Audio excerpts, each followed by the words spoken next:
नमस्कार मित्रांनो, मी अमित सुर्वे. तुम्हा सर्वांचं स्वागत आहे फील द नॉलेज या यूट्यूब चॅनलमध्ये.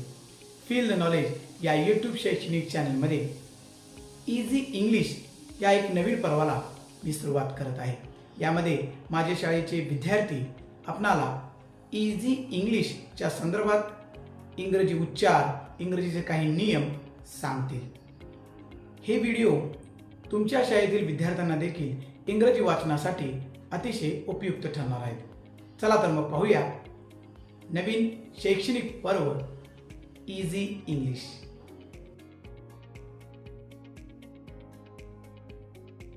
त्याच्या सुरुवातीला वाय अक्षर असेल तर त्याचा उच्चार य असा होतो. योगा.